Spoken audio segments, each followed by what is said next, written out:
lalu kita belajar apa?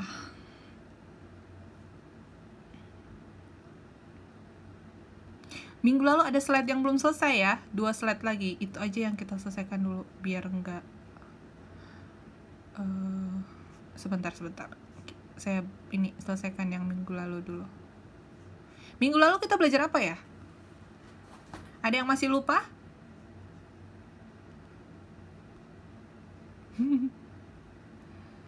Nggak ada yang lupa dong berarti nih kayaknya. Oh lupa, aduh gimana ini?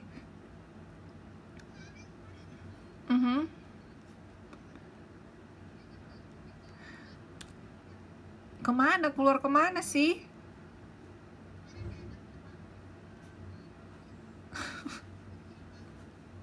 Kok malah ke gunung? Hari ini nggak keluar. Kenapa keluar terus? Aduh.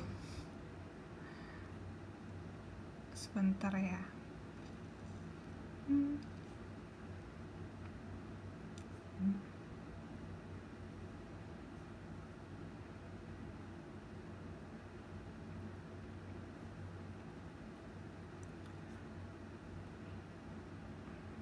Oke, jadi kita bahas ya, biar nggak lupa lagi.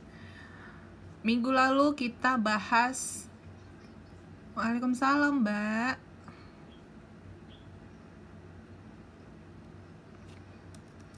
Boleh. Oke, silakan, Mbak. Mbak ini deh yang guide ya, yang mimpin.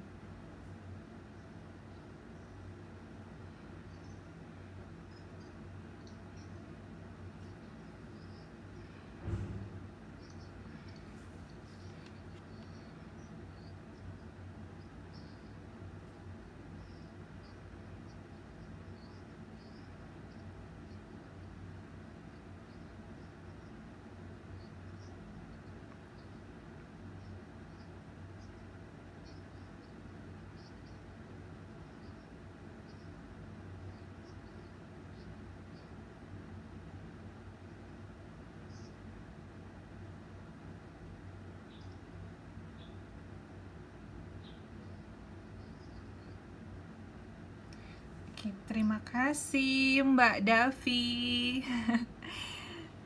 Saya ini dulu deh. Saya cuma mau bilang kalau kelas kalian itu beda ya.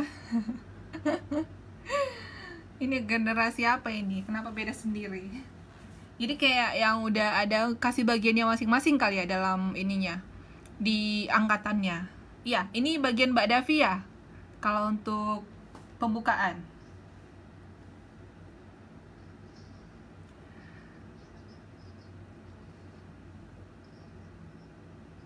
Oh, oke. Gimana? Organisasi apa, Mbak?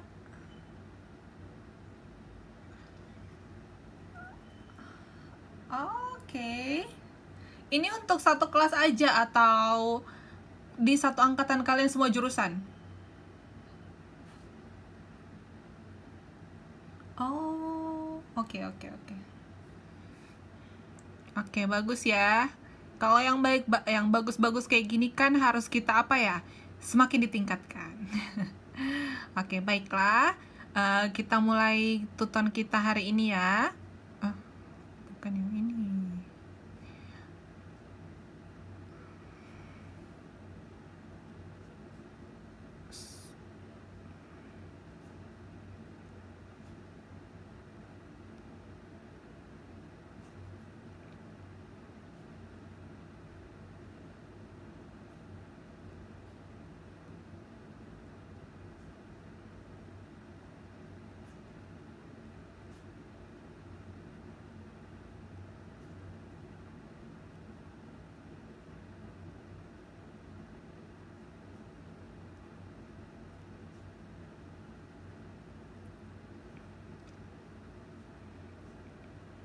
Oke, jadi minggu lalu itu minggu pertama kita lebih bahas ke pengenalan tentang apa aja yang dibahas di manajemen operasi. Apa itu pengertian manajemen operasi? Apa itu pengertian produksi?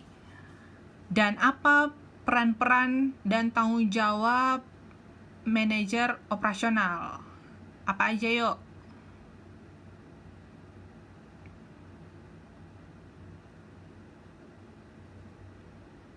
Kemarin ada 10.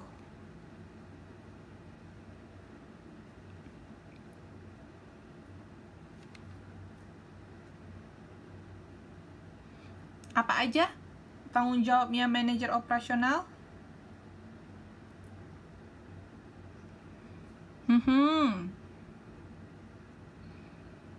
Oke.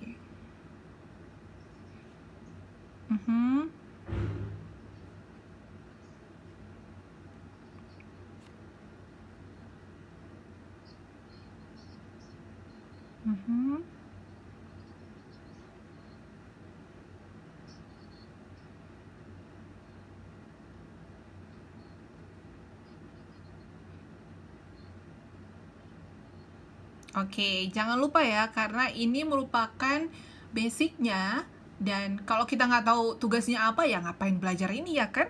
Nah, jadi ini awalnya yang memang kita harus pahami, diingat, jangan lupa. Jangan lupa lagi, minggu depan saya tanya lagi deh. Oke, terus kalau beda ini apa? Barang dan jasa itu apa?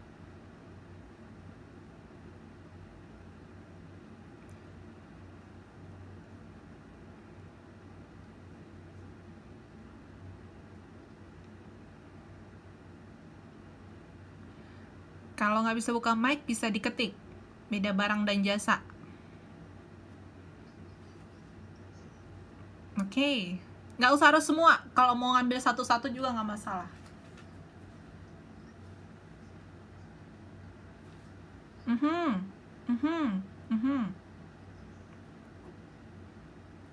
Oke. Oke, bagus.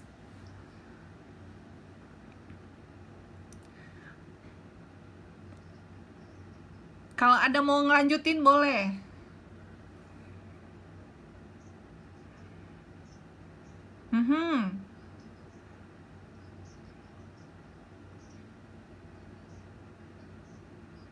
Oke.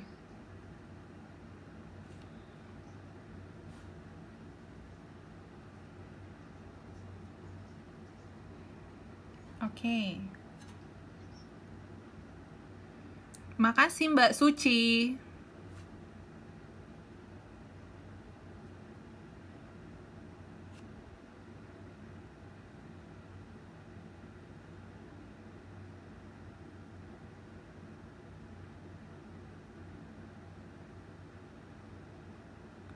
Oke, bisa. Lanjut. Makasih Mas Anang, Mbak Suci, Mbak apa tadi yang pertama, Mbak Desi, Mbak Dwi ya, Dewi.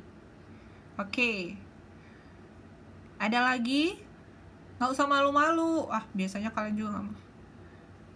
Kasih teman yang lain ya. Dulu. saya mau dengar suaranya dulu, walau nggak bisa pandang wajahnya, mau dengar suara. Oke, silakan Mbak. Oh, oke Mbak Nia.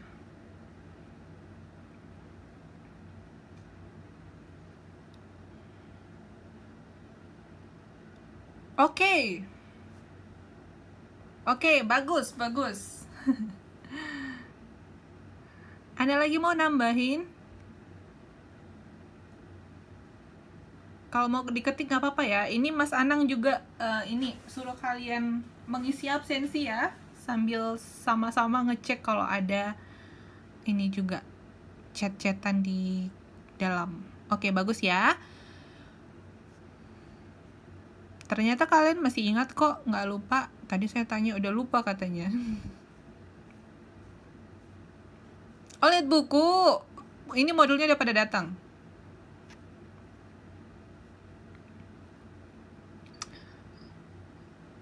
Ya, terus gimana kalau strategi untuk bisa bersaing?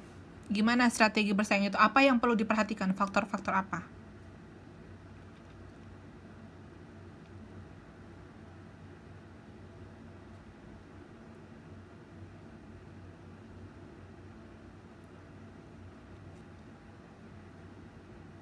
Minggu lalu saya buat contohnya bisa pakai diri kita sendiri. Anggap aja diri kita ini perusahaan. Kalau kita mau bersaing, kita harus faktor apa yang kita perhatikan?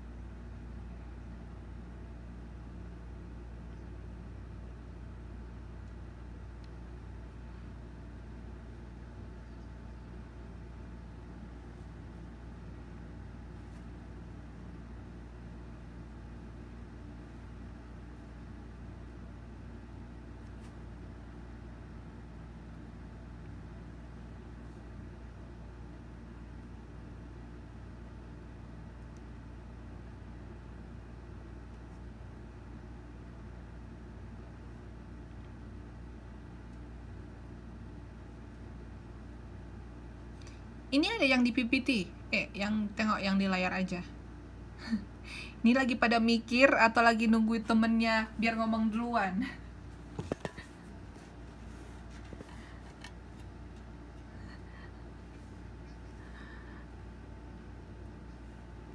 Ini siapa yang ngomong ini?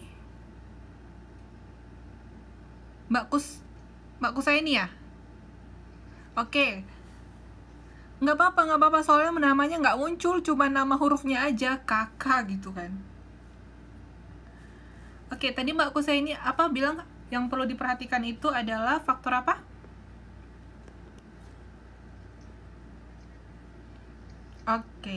Oke, benar. Jadi untuk bisa bersaing dengan baik itu ada penyusunan strategi bersaing gitu. Jadi harus diperhatikan faktor internal dan faktor eksternal perusahaan. Kemarin kita juga udah bahas SWOT analysis yang sering kalian gunakan. Itu bagian dari yang atas dua ini, kekuatan, kelemahan, kesempatan, dan ancaman itu. Dan ada juga yang perlu diperhatikan lagi, nilai-nilai personal dari perusahaan itu, dan juga harapan atau ekspektasi dari masyarakat itu perlu dipelajari agar perusahaan itu bisa menyusun strategi yang baik. Oke, kemarin sampai di sini ya. Tantangan-tantangan dari semua tanggung jawab yang perlu dilakukan oleh manajer itu ada tantangan-tantangan yang dihadapinya. Yang pertama itu globalisasi. Nah, globalisasi ini pengembangan kapabilitas bersaing secara tingkat global. Jadi, kalau dulu sebelum adanya globalisasi, persaingannya itu hanya dalam sekitar daerah atau paling maksimal itu hanya dalam negeri seperti itu. Nah, sekarang secara adanya globalisasi itu kita juga bersaingnya tingkat global. Jadi kalau misalkan kalian ada yang buka usaha di sini, jadi usaha kalian itu bersaing bukan hanya dengan yang ada di satu kecamatan kalian, bukan hanya yang ada di satu kota, atau bukan hanya di satu Indonesia saja, tapi juga di secara global. Kalau kemarin contohnya saya buat itu, contohnya nih Mbak Dewi, dia mau beli, Mbak Dewi mau beli apa biasanya? Baru-baru ini Mbak baru beli apa? Baru shopping apa Mbak Dewi? Oke, baju. Nah, contohnya Mbak Dewi dia mau beli baju nih, tapi dia beli bajunya itu mau yang lucu-lucu gitu atau lebih kayak motif-motif daerah. Terus dia klik-klik itu dia carinya di Turki gitu. Jadi dia pergi ke internet, buka internet, terus dia Google baju tradisional Turki dan dia mau beli dari toko Turki aslinya dan dia langsung masuk ke websitenya. Jadi sekarang itu karena globalisasi semuanya udah gampang, jadi dia langsung klik pesan bayar lewat ATM atau bisa bayar Visa atau Mastercard atau juga PayPal, yang pasti pembayaran internasional seperti itu. Nah, jadi padahal tadi ada mbakku saya ini yang jual baju-baju tradisional dari berbagai daerah juga. Nah, jadi saingannya itu bukan hanya sekitarannya, bukan hanya di Taiwan aja, tapi juga berbagai mancanegara gitu. Jadi itulah salah satu tantangan yang perlu dihadapi manajer. Nah, menurut kalian nih, ini kan pandangan manajer dan customer itu berbeda ya. Jadi pandangannya itu beda arah. Nah, menurut kalian globalisasi ini menguntungkan atau memberikan banyak tantangan, lebih besar tantangannya menurut kalian nih sebagai customer? Sebagai pembeli? Iya, silakan. Mhm.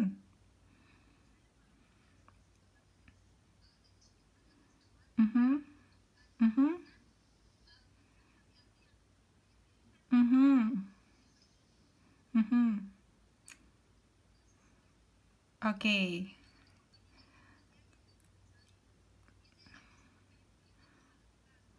Mhm. Oke, jadi lebih, ya bener ya, lebih menguntungkan ya. Apalagi kalau makin banyak pilihan, makin banyak yang bisa dipertimbangkan gitu. Yang di sana harganya berapa, terus kita bisa lihat reviewnya, terus kita bisa lihat eh, apa feedback dari customer tentang kualitas itu, dan bisa lebih banyak informasi yang kita dapatkan daripada kalau misalkan nih kalian ingat dulu yang berapa 15 tahun ke belakang gitu. Misalkan nih kalian mau beli baju, pada saat itu internet juga belum populer ya. Kalau kalian beli baju, belinya kemana? Ke mall atau ke pasar seperti itu. 15 tahun yang lalu mungkin kalian belinya cuman dari online shop yang kalian kenal atau teman-teman kalian yang jualan seperti itu. Apalagi waktu masih kalian anak kecil, kalau beli barang itu misalkan mau beli baju itu ya ke pasar, ya kan? Dan kalau di pasar nggak ada, kalian biasanya kemana? Kalau misalkan bajunya nih nggak ada di pasar, kemana beli? Ditunggu. Terus jahit sendiri. Ya, kalau jahit sendiri.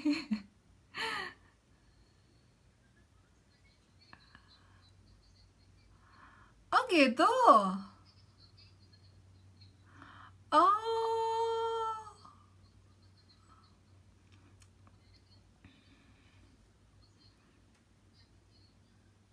oh gitu. Terus kalau misalkan nih, eh kalau ngejahit sendiri itu kan harusnya lebih mahal.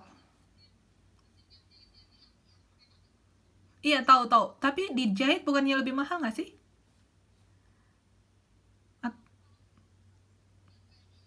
Oh, oh gitu. Ya, kalau saya dulu kalau misalkan barang yang nggak ada, misalkan nih saya mau baju yang A gitu, terus barangnya nggak ada, terus kita bilang boleh bantu dipesan nggak gitu. Oh tapi datangnya nanti 2 minggu lagi, ya nggak apa-apa. Jadi kita harus nunggu. Nah, eh, lama banget. Iya gitu ya. Ada lagi pengalaman yang lain waktu dulu sebelum ada globalisasi, misalkan nih barangnya nggak ada saat ini gitu, apa yang kalian lakukan? Satu sama aja gitu, ada yang nunggu minta tolong penjualnya belikan dengan model yang kita mau, terus nanti kita tunggu datang lagi Senin depan ya katanya gitu, nunggunya lama tuh. Sekarang lah disuruh nunggu 3 minggu, mau nggak kalian disuruh nunggu barang 3 minggu atau 2 minggu lah? Bener.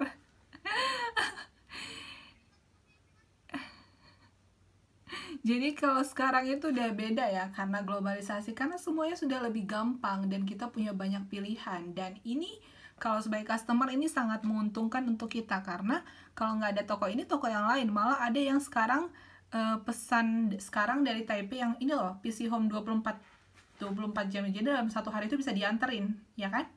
Nah, jadi kalau misalkan disuruh nunggu 2 minggu, 1 minggu, bahkan mungkin 5 hari, kita juga masih mikir-mikir gitu. Jadi kita banyak pilihan sebenarnya. Nah, inilah yang menjadi tantangan untuk manajer. Jadi mereka harus mengembangkan agar bisa bersaing di tingkat global. Karena saingan itu bukan cuman satu negara lagi, dan banyak pilihan. Jadi mereka juga harus bisa mengembangkan kualitasnya gitu. Jadi sekarang kan kita nggak mau barang murah-murah doang. Kalau dulu ya nggak ada pilihan ya, jadi murah-murah aja ya udah alhamdulillah. Kalau sekarang murah dan berkualitas gitu. Jadi ini bukan, kalau dikatakan globalisasi itu bukan hal yang mudah untuk manajer. Jadi mereka harus benar-benar bisa menyiapkan dan menyusun strategi bersaing gitu.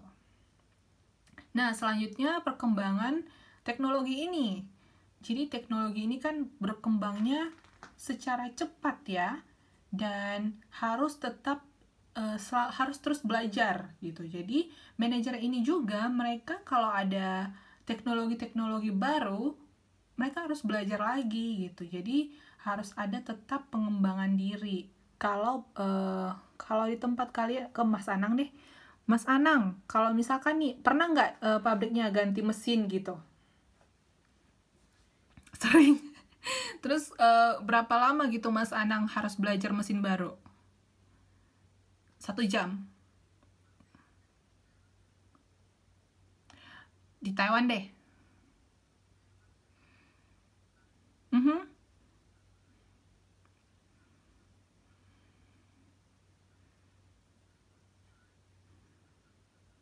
Mhm.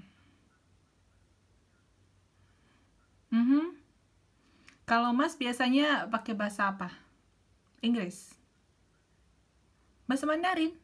Oh, pinter dong berarti baca. Kok gue? Oke. Eh, Mas Anang udah berapa lama di Taiwan? Oh, masih baru 2 tahun lebih ya? Oke ya. Tapi udah pinter ya. Ya, jadi banyak juga faktor-faktor untuk bisa mengikuti perkembangan teknologi ini. Aduh.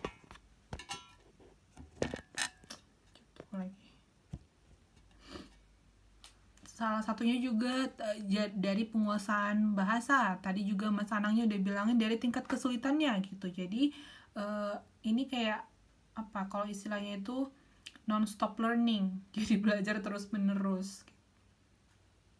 Nggak bisa hanya satu udah selesai, nggak ada apa pembelajaran lagi. Dan untuk ini manajer juga perlu mengalokasikan waktu. Jadi kalau untuk lagi belajar kan pastinya outputnya itu nggak harus ditargetkan karena dia masih belajar, jadi belajar lagi seperti itu. Jadi dia, manajer harus benar-benar tahu gimana pengaplikasian teknologi ini agar bisa lebih efektif gitu. Jadi kalau misalkan nih kalian belajar mesin baru nggak optimal gitu, jadi belajarnya hanya penguasaannya 50%, 80%, lambat lagi penguasaannya, dan ini akan tidak memberikan keuntungan yang maksimal untuk perusahaan. Jadi gimana caranya agar bisa menguasai teknologi baru ini dengan cepat dan maksimal gitu, agar bisa memberikan efektivitas yang tinggi. Nah, selanjutnya perubahan. Jadi ini semua pihak harus mau belajar untuk berubah secara tepat dan lebih nyaman. Jadi ini lagi perubahan untuk semua lingkup internal dan eksternal. Jadi itu semua perubahan ya. Revolusi kualitas. Tuntutan akan kualitas yang terjadi di mana-mana telah menandai terjadinya revolusi kualitas pada segala sektor. Jadi kita udah bahas, kalau dulu itu karena kita nggak ada pilihan, kalau sekarang udah banyak opsi. Jadi semua perusahaan itu mau menunjukkan kualitasnya masing-masing. Nah, kalau perusahaan A, B, C sudah mulai membuat produk-produk yang berkualitas, kita juga nggak bisa ketinggalan dong. Nah, kalau misalkan mereka kasih produk yang berkualitas, kita produknya tetap standar biasa-biasa aja, nggak jelek juga, ya tetap aja pelanggan maunya yang berkualitas. Jadi ada yang dikatakan revolusi kualitas. Inilah yang menjadi tantangan manajer. Nah, strategi operasi di era global ini yang paling diperhatikan itu dalam operasional itu mengurangi biaya. Jadi seperti upah, pajak, tarif. Ini di ekonomi biasanya kalian lebih detail. Jadi kayak banyak juga perusahaan-perusahaan yang melakukan outsourcing. Jadi mereka melakukan kantornya misalnya nih kantornya di Amerika gitu. Nah, untuk operasionalnya itu bisa mereka cari negara-negara yang upahnya itu rendah dan biasanya itu ke negara-negara berkembang gitu. Karena di negara kita contohnya ya ketika perusahaan Amerika untuk operasionalnya itu mereka pilih ke Indonesia. Nah, untuk bayar di Indonesia itu murah. Berapa kalau upah minimum di Indonesia? Ada yang ingat nggak?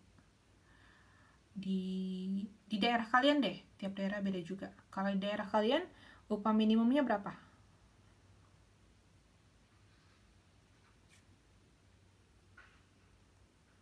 UMR.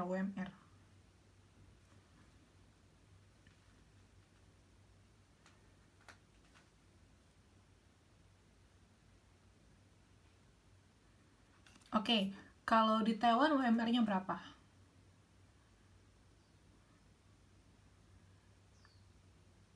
Oke, tadi yang kita bandingkan itu sektor formal kan Mas, yang 2.500.000 ya? Iya, itu sektor formal kan?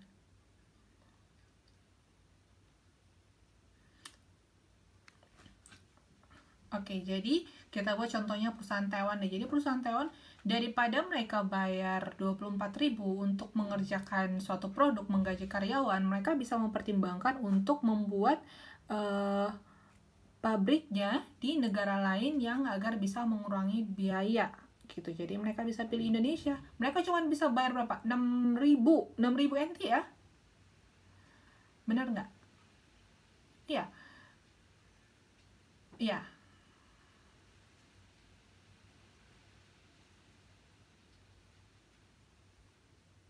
Iya. Oke lah, kita buat aja 3,5 deh. Nah, masih 8.000, bukan 8.000. Iya, sekitar 8.000 lah.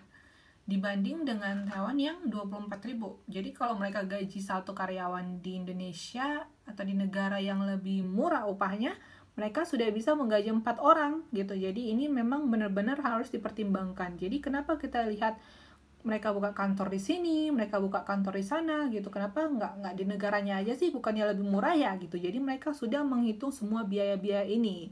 Jadi kayak upahnya, pajaknya, di Indonesia juga kalau kita mau bayar pajak, perusahaan itu ya pasti lebih murah kalau bayar pajak di Indonesia dibanding di Taiwan gitu, dan tarif dan lain-lain. Lalu memperbaiki rantai pasok. Jadi kayak yang udah kita bahas, gimana bisa pemasok ini atau supplier ini ngasih kita barang yang berkualitas dan tidak mahal gitu. Jadi ketika kita bisa menjalin, ada yang dinamakan dengan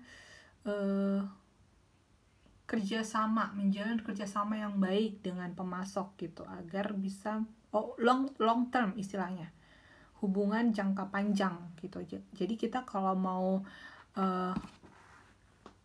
memilih pemasok itu, kita lebih memperhitungkan jangka panjang. Jadi memperbaiki agar gimana hubungannya bisa baik, dan pastinya kita juga bisa lebih mudah mendapatkan, karena kadang-kadang ada material itu yang sangat terbatas. Jadi kalau kita nggak bisa dapetin materialnya, nggak bisa dapetin bahan bakunya, gimana mau produksinya jalan gitu kalau pemasoknya nggak bisa ngasih barang gitu.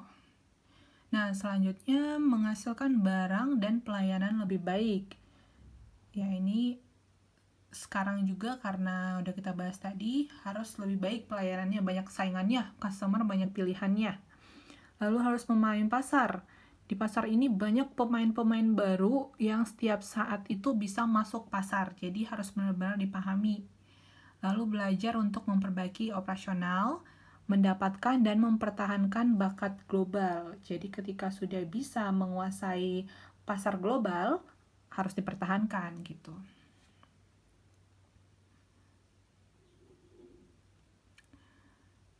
Nah, ada strategi operasi yang bisa dipilih oleh manajer operasi. Tidak melulu harus 6-6 ya, ada yang bisa dipilih juga. Inovasi teknologi, jadi bisa memiliki strategi yang harus selalu berinovasi dalam teknologi, karena teknologi ini sangat mempermudah gitu. Jadi ketika manajernya ini bisa memilih strategi inovasi, ini akan baik untuk perusahaannya. Lalu eksploitasi atau lebih kayak explore layanan teknologi, customisasi massa, modularisasi. Nah, modularisasi ini lebih ke pembagian untuk penyederhanaan proses istilahnya. Jadi penyederhanaan proses itu ketika manajer memilih strategi modularisasi, jadi setiap proses-proses dalam operasionalnya itu lebih disederhanakan gitu. Lalu kalau dia mau pilih strategi ekonomi, ini lebih ke yang tadi tarif, upah, dan lain-lain seperti itu. Jadi manajer operasi ini karena dia, kalau bahasa sehari-hari kita bilang di lapangan gitu, karena dia bagian lapangan, dia harus banyak mencakup, harus tahu juga tentang ekonomi gitu.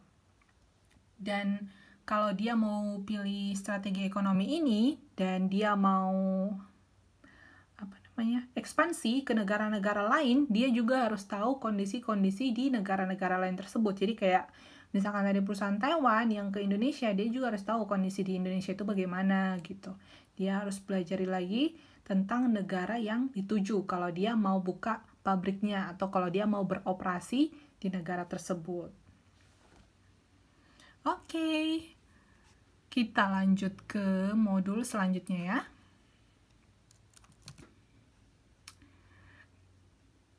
Kira-kira kalian di sini ada nggak yang mau jadi manajer lapangan operasional?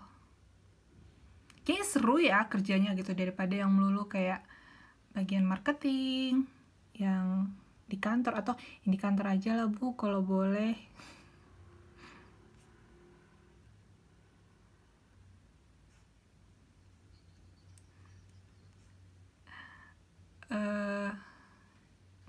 Mbak apa ini yang ngomong? Iya, yang ngomong tadi Mbak apa?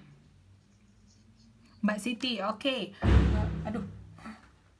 Sejauh ini alasannya kenapa Mbak Siti? Kira-kira enak nih kayaknya gitu, seru, banyak tantangannya.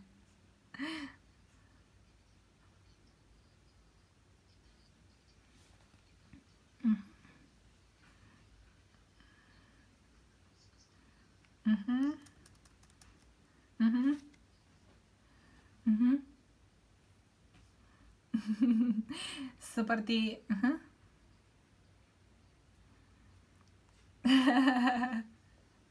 Oke, mantap. Iya, motivasi-motivasi itu harus tetap ada ya. Setiap orang punya motivasi yang berbeda-beda. Yang pasti ketika motivasinya itu baik dan itu bisa memacu kita untuk lebih semangat, kenapa tidak gitu. Tapi yang pasti jangan motivasi yang salah ya.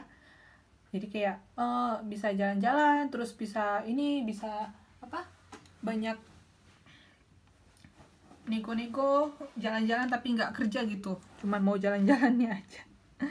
Karena salah satu tanggung jawabnya itu adalah untuk pemantauan lokasi. Jadi ketika mereka mau memilih satu lokasi ya harus dipantau dulu, nggak bisa langsung iya aja gitu. Biasanya kan kalau manajer operasional ini, kalau mereka mau ekspansi ke secara global gitu ya, dia harus tetap datang ke daerah itu gitu. Misalkan dia harus datang ke Indonesia, harus datang ke Karawang atau kemana lah dia mau tuju untuk buka pabriknya gitu, untuk operasionalnya. Jadi sebenarnya itu nggak tahu ya, tapi biasanya cowok karena lebih fleksibel, apalagi kalau perempuan sudah menikah itu mungkin terlalu banyak ikatan ya nggak Mbak Siti? Kalau nanti udah menikah kan nggak mungkin kan jabatannya itu sebelum nikah aja gitu. Kalau misalkan nanti udah berkeluarga, masih mau nggak harus cek ke sana kemari ke lapangan gitu?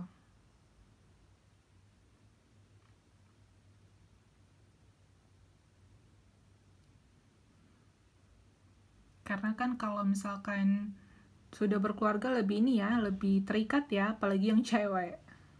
Jadi biasanya untuk manajer lapangan seperti ini cowok, karena yang mau ditangani juga kadang-kadang daerah-daerah yang ekstrim, terus banyak karyawan yang harus ditangani di lapangan dan biasanya harus butuh yang tegas, katanya seperti itu. Karena biasanya orang-orang lapangan, apalagi pekerja-pekerjanya itu lebih banyak ininya, trik-trik tersendiri. Oke, kita lanjut ya, masuk ke modul 2. Kita sekarang mau bahas untuk desain produk dan proses. Jadi ngedesain.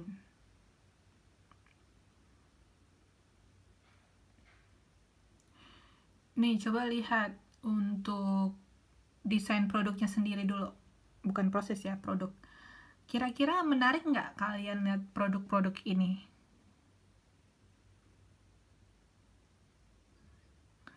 Yang paling menarik itu yang mana menurut kalian? Ini kan ada aqua yang lebih simpel ya. Aqua itu cuma pakai 2 warna. Menurut kalian nih, terserah, nggak masalah, yang mana aja boleh, nggak ada salah atau benar. Yang mana lebih menarik sama kalian untuk desain produknya? Boleh packagingnya, boleh produknya yang makanannya juga.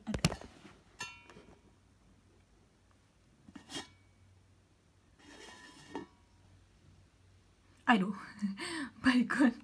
Alasannya kenapa? Kenapa? Kasih dong alasannya. Iya, iya, nggak masalah.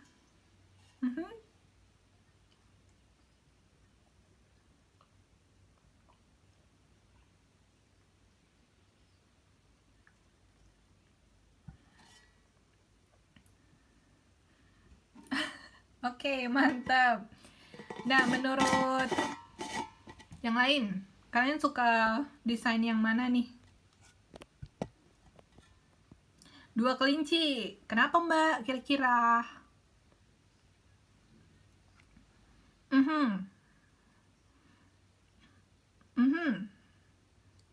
Oke, jadi ayo yang lain tinggal pilih aja. Tolong kaget. Alasannya Mas Anang. Gimana?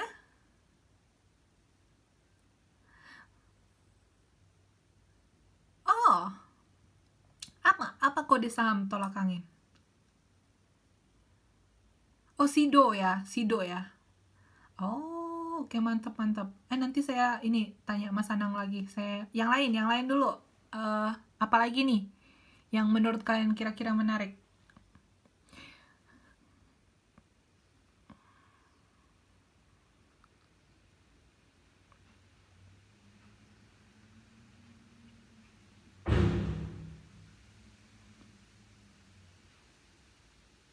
Oke, madu rasa.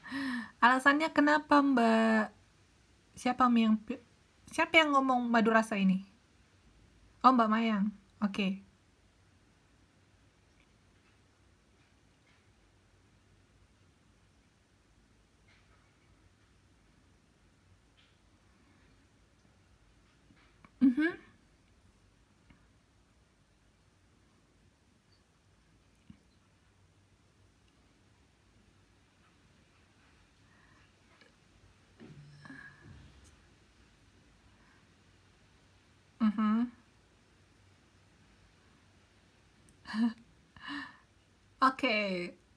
Oke, bagus ya. Jadi ada kayak gambar sarangnya juga ya.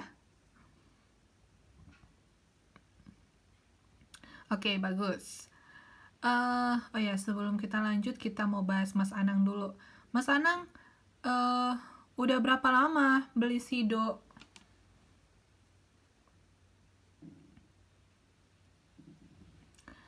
Oke, ini untuk investasi ya. Taunya dari mana Mas Anang? Dari mana? Di Taiwan?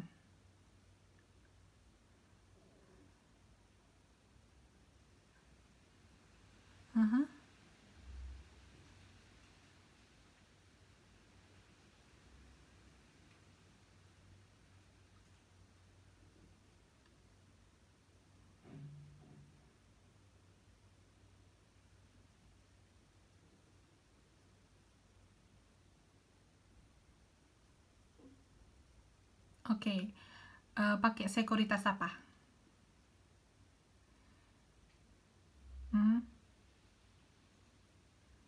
Banyak banget. Oke, teman-temannya ada yang diajakin nggak ini satu kelas?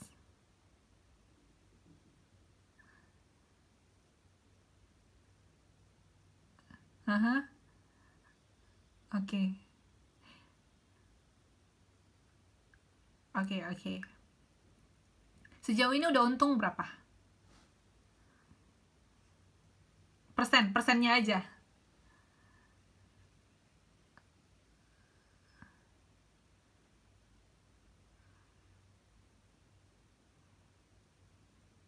Dan itu ada dividen juga ya, kalau nggak salah. Oke. Udah pernah dapat dividen?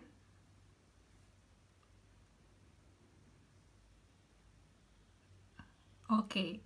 Ya, jadi mumpung ada Mas Anang ya udah bahas ini, teman-teman, kalau misalkan kalian minat untuk investasi seperti itu, boleh ditanya Mas Anang gitu. Jadi, ini salah satu langkah yang bagus kalau misalkan kalian bisa investasi dibanding eh, kalau kadang-kadang ya saya lihat mungkin belum ada uangnya terkumpul untuk beli tanah yang gede-gede seperti itu. Jadi yang sekarang ini nyicil aja beli saham dulu. Nanti kalau misalkan udah terkumpul semua, sahamnya bisa dijual dan dibelikan tanah gitu. Jadi untuk saat ini kalaupun kalian ada usaha investasi di tanah, emas dan lain-lain, tetap aja dipikirkan, pertimbangkan juga untuk saham, karena kalau saham ini dia benar-benar ngikuti inflasi gitu. Jadi harganya itu ya memang harga yang sekarang, sama seperti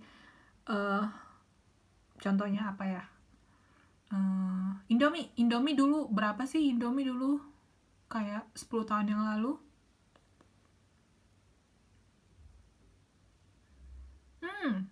saya dulu waktu zaman saya 500 loh. Sekarang Indomie berapa?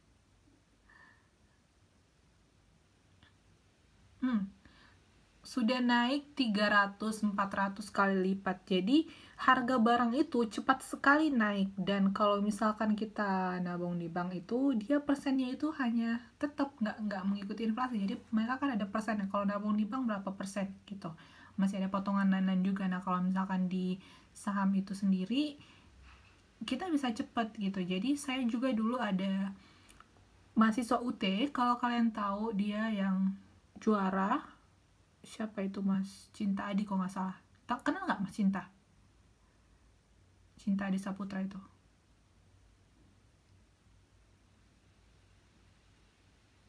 Oh iya, jadi dia iya udah lulus sih, tahun ini harusnya lulus. Apa kejaring tahun kemarin ya. Iya, jadi dia masih baru lulus juga, dan dia selalu dapat beasiswa. Yang pinter ya anaknya, selalu dapat beasiswa dari UT, dan dia juga sangat sangat ini ikut yang namanya sangat tertarik sama saham. Jadi dia ajarin teman-temannya juga. Jadi teman-temannya ada beberapa yang ikut, ada beberapa yang serius. Sampai sekarang kadang saya mau tanya, sampai sekarang saya sering tanyain juga gimana investasi kalian gitu.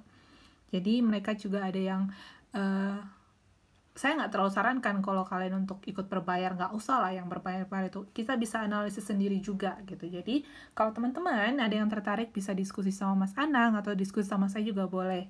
Jadi disisihkan uangnya, nggak perlu harus gede-gede. Bu, kalau misalkan mau beli saham itu harus uangnya berapa sih? Nggak perlu. Jadi kayak Sido ini harganya berapa Mas?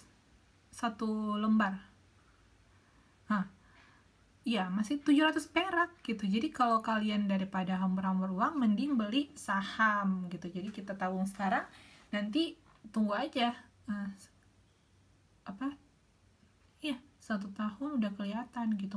Masnya aja baru belum sampai 1 tahun 18%. Kalau kalian letakin uang, di mana bisa dapat 18% sebelum 1 tahun? Kalau di bank aja berapa sih? Kalau deposito deposito aja 1 tahun 6% gitu. Ini 18%, udah 3 kali lipat. Jadi perlu dipertimbangkan. Jadi tadi pas Mas Anang bilang karena saya punya sahamnya, wah itu bagus gitu. Ya, nanti bisa cari-cari infonya untuk teman-teman daripada kalian bingung uangnya mau dikemanain. Jadi ada yang smoothing terus. Smoothing di tawon mahal banget ya. Mbak-mbaknya yang suka smoothingin rambut. Berapa di sini smoothing? Kayak 2.000, 3.000 gitu.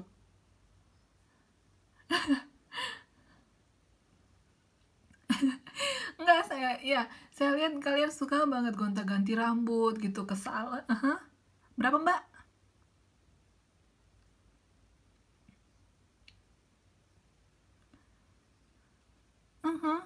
Iya, nggak ada yang nggak ada yang jadi kalau misalkan mending deh daripada rambutnya dikeramasin pakai sampo biasa aja, uangnya dibeliin saham gitu yang tadinya 3.000, 4.000 dirupiahkan udah 2 juta. Oke, ya jadi kalian bisa pertimbangkan ya. Tadi kita bahas sedikit luar dari topik. Itu sangat baik, sangat bagus. Kalau misal mau diskusi lebih tentang itu, bisa saling sharing, bisa sharing sama saya sama Mas Anang juga. Saya kemarin itu, nggak apa-apa lah kita 7 menit lagi. Saya kemarin itu, apalagi sekarang Mas Anang, kalau misalkan sekarang itu harga saham lagi udah mulai naik banyak. Kemarin saya beli barang, terus besoknya udah naik. Jadi saya jual setelah 3 hari, itu naiknya 3 hari, saya beli 3 hari barangnya udah naik 12% gitu. Jadi kalau memang saya ada akun yang memang untuk jangka panjang, saya juga ada akun yang untuk jangka pendek. Jadi memang untuk trading aja. Kalau misalkan udah naik berapa persen sesuai target saya jual gitu. Jadi kalau misalkan iya, bener. Oh iya, Mas ada beli banyak ya? Saya nggak beli banyak kemarin karena memang saya pada saat itu saya nggak mikir untuk jangka panjang, jadi saya untung jual. Dan pada saat itu susah banget untuk ini naik lagi ini pasarnya. Dan kalian tahu kalau kalau ada momentum-momentum seperti itu, ini sangat baik untuk kalian. Jadi contohnya kita sering lihat di berita ya, saya sering lihat berita juga. Jadi dia beli itu pada saat harga-harga yang anjlok gitu. Jadi kayak ada krisis-krisis. Jadi semua saham itu murah dan pasti ada recover ekonomi namanya. Ekonomi itu pasti membaik mungkin setahun 2 tahun. Nah kayak kemarin ada yang kayak mendadak juga baru-baru ini gara-gara masa corona dia beli saham BCA. Jadi iya benar-benar. Jadi dia borong saham BCA pas lagi krisis yang pas COVID-19 dan sekarang dia banyak banget keuntungannya. Udah hampir triliunan. Terus kalau yang lebih terkenal itu loh Mas, yang siapa saya lupa namanya, Likong apa gitu. Nah, jadi dia kemarin itu beli saham unggas poultry. Jadi dia belinya tuh pas flu burung. Yang tahun-tahun berapa tuh flu burung? Kalian masih ingat nggak dulu ada flu burung?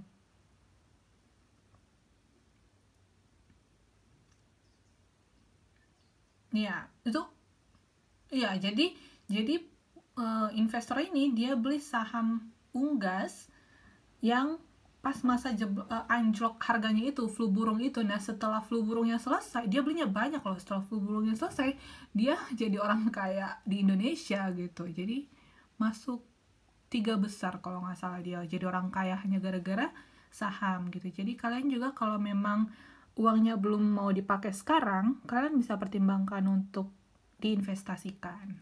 Yang saya sarankan sih sejauh ini saham, jadi nggak perlu uangnya gede-gede juga, dan kalian juga nunggunya bisa 2 tahun, 3 tahun sampai lulus dari UT juga baru dijual gitu. Nanti bisa beli tanah lah, rumah. Oke ya. Oke, kita lanjut. Desain dan pengembangan produk. Jadi untuk pengembangan dan desain produk yang baik itu, ini merupakan kunci sukses di dunia bisnis. Ingat ya, pengembangan dan desain produk yang baik mutunya itu merupakan kunci sukses di dunia bisnis. Nah, untuk memaksimalkan peluang tersebut, jadi perusahaan ini disarankan untuk fokus pada beberapa produk saja. Jadi jangan produknya terlalu banyak, sama kayak apa ya? Kalau melihara ini deh, binatang peliharaan gitu. Misalkan nih, kita punya 2 gitu, kita bisa fokus jagain mereka gitu. Kayak ngebesarin, ngerawat dan lain-lain, merawat ya. Kalau misalkan kita punya 200, gimana dong jaganya, pasti nggak maksimal. Contohnya seperti itu. Jadi sama kayak perusahaan, jadi mereka kalau misalkan mau meluncurkan produk itu disarankan untuk tidak terlalu banyak, jadi fokusnya itu tetap maksimal. Nah, tujuan keputusan produk adalah untuk mengembangkan dan mengimplementasikan strategi produk yang sesuai dengan permintaan pasar dengan keuntungan yang kompetitif. Oke, jadi untuk mendesain seperti ini itu kira-kira gampang nggak desain-desain seperti ini? Tinggal desain aja sesuka kita gitu. Kalian kalau nggak gampang ya. Kalau kalian ada logo-logo nggak? Yang kalau udah ada usahanya ini ada buat logo-logo tersendiri atau stiker, bukan logo sih, apa ya, kayak desain untuk produk kalian lah. Sudah ada atau sudah? Nah, kalau kayak gitu Mas, itu buat sendiri atau pakai jasa? Berapa lama Mas buatnya? Gak nyampe 1 hari. Biasanya pertimbangannya apa? Makanya pilih desain yang seperti itu. Pertimbangannya apa? Atau Mas perbandingankan dulu sama yang sudah ada atau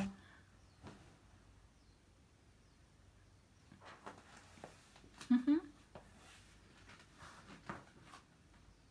Mhm. Oke.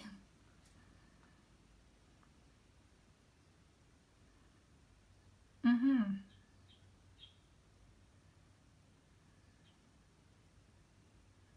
Oke, iya. Bagus. Iya. Jadi untuk pemilihan itu juga bukan hanya dipertimbangkan aku suka yang kayak gini aja, nggak yang kayak gitu. Jadi gimana dia bisa merepresentasikan kita dan produk kita. Oke, jadi untuk desain produk ini kita bahas dulu ya. Dulu untuk ini dari segi packagingnya, dari luarannya dulu, belum lagi prosesnya ya. Jadi dulu itu ada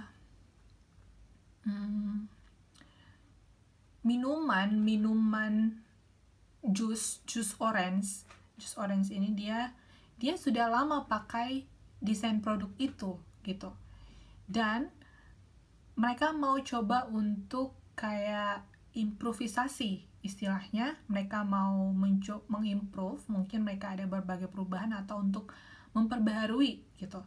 Nah, ternyata ketika sudah diperbarui malah penjualannya menurun dan mereka rugi kira-kira pada saat itu, pada tahun itu, dalam 1 tahun penjualannya itu rugi sampai kurang lebih 300 atau 400 juta gitu. Kenapa? Karena mungkin desainnya itu tidak merepresentasikan produknya lagi, dan ketika dibuat wawancara ternyata banyak yang bilang kalau desainnya itu nggak kelihatan fresh. Jadi dia kayak, kalau yang desain sebelumnya itu dia ada buahnya, jadi di gambarnya itu ada gambar buahnya, kayak tadi Mbak Suci nggak sih tadi, atau Mbak Dewi yang bilang oh itu ada gambar madunya, ada gambar kacangnya gitu. Jadi mereka memang tidak buat gambar itu lagi, dan mereka hanya pakai warna orange saja, dan ya gitulah desainnya. Saya nggak ada fotonya lagi ya. Jadi itu bisa mengurangi penjualan gitu. Jadi ketika saya tanya tadi kalian ada yang milih oh itu ada gambar kacangnya, terus ada gambarnya yang kayak jadi pengen diminum gitu, madunya itu kayak bikin ngiler gitu. Jadi mereka mendesain ini juga harus benar-benar penuh pertimbangan strategi gitu, nggak yang asal-asalan desain terus nggak menarik gitu. Makanya saya tanya kalian suka yang mana ya. Jadi orange juice tadi itu yang saya kasih contoh itu akhirnya penjualannya menurun hanya karena desain produknya itu berubah dan tidak lagi menarik gitu. Jadi memang harus benar-benar diperhatikan. Oke, selanjutnya itu faktor yang perlu diperhatikan oleh manajer itu adalah perubahan kondisi ekonomi. Jadi ada perubahan-perubahan harga dan resesi juga. Jadi ketika untuk desain produk dan prosesnya ini perlu juga diperhatikan di lapangan itu tentang bagaimana kondisi ekonomi gitu.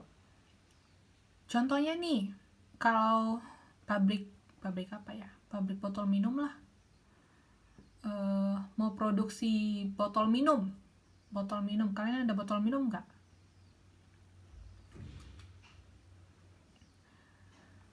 Ada lah, pasti ada. Kira-kira berapa sih harga yang bisa kalian keluarkan untuk beli 1 botol minum?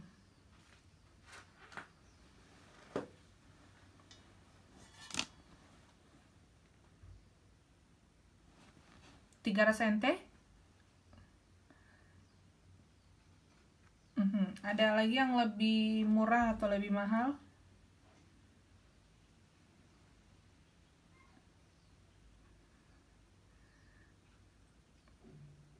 Terserah, Mas Nanangnya suka yang mana? Seringnya gimana, Mbak? Mhm. Gak masalah, kalian sukanya yang kayak mana aja lah. Biasanya kalian sendirinya.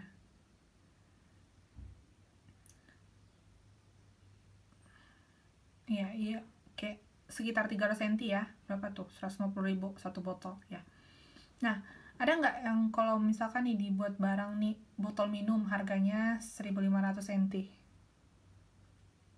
Kalian mau beli nggak? Ada yang bilang tidak. Ya, langsung ya, langsung. Mau kapasitasnya kayak gimana, mau kualitasnya gimana, tidak gitu ya. Mungkin ada yang bisa pertimbangkan, ada yang mau beli nggak? Saya jual botol minum nih, harganya 1.500, ada mau beli nggak? Bagus ya, pasti bagus gitu. Mhm,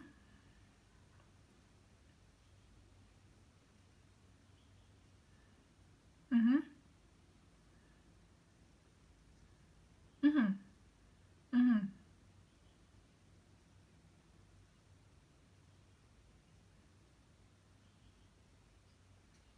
mhm, mhm.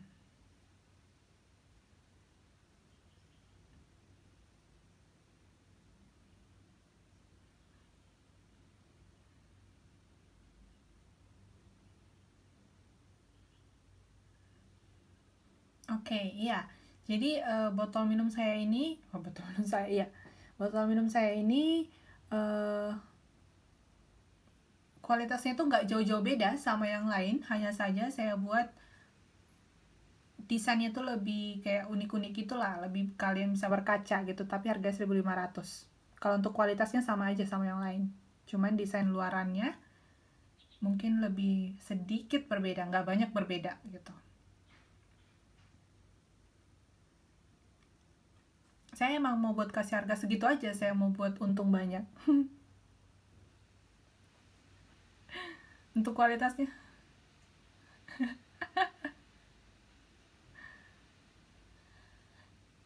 kayak kalau ada apanya Mas?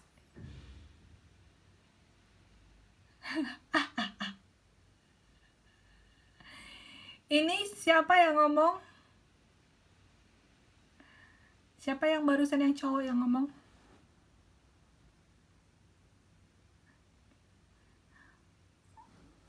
Oh, baru mau dibully.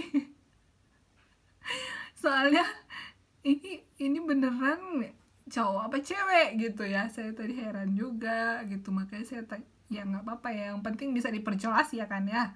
Daripada saya panggil Mbak Latif lagi, kan lebih repot. Oke, iya. Jadi kita juga harus tahu gimana perubahan-perubahan harga itu. Kalaupun kita mau buat barang, nggak barang yang bisa diterima oleh masyarakat, apa daya belinya gitu. Jangan kita produksi barang yang eh, timpang gitu. Jadi kalau misalkan nih Indomie ya, Indomie ngikutin perubahan harga kan. Sekarang Indomie ya sudah 2.500 seperti itu. Jadi jangan buat harga Indomie yang 250.000 gitu. Jadi kita harus lihat perubahan kondisi ekonomi dan kita sesuaikan dengan perubahan harga atau gimana ekonomi pada saat itu gitu. Jadi ini faktor-faktor yang perlu diperhatikan ketika kita mau memproduksi. Lalu perubahan kondisi, jadi yang pasti kita lihat aja perubahan harga gitu, jangan yang langsung timpang jauh. Mungkin ada pembeli tapi sedikit dan sangat sedikit, jadi kita kan nggak mau pembelinya sangat sedikit. Secara mayoritas berapa harga yang bisa diterima gitu, berapa perubahan-perubahan harga yang bisa diterapkan. Nah, itu perlu diperhatikan. Selanjutnya kondisi demografi, jadi kayak uh, kita kalau penurunan jumlah keluarga kita disuruh KB. KB itu berapa anak bisa? 2 anak lebih baik ya katanya ya.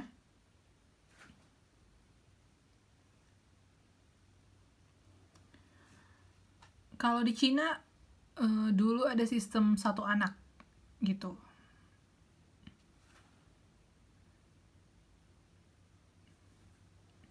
Nah jadi ketika penurunan jumlah keluarga, kita juga perlu melihat perubahan demografi ini gitu. Misalkan nih kita mau untuk industri pakaian anak gitu, jadi pakaian anak, jadi kita juga harus tahu data setiap tahun itu berapa anak yang lahir. Ketika ada pengurangan penurunan jumlah keluarga, berarti kita targetnya berapa nih di pasar gitu. Misalkan nih setiap tahunnya itu di Indonesia yang lahir berapa. Kalau kita masuk industri ini ya, untuk fokus balita gitu, jadi berapa balita yang lahir, kita mau ngetarget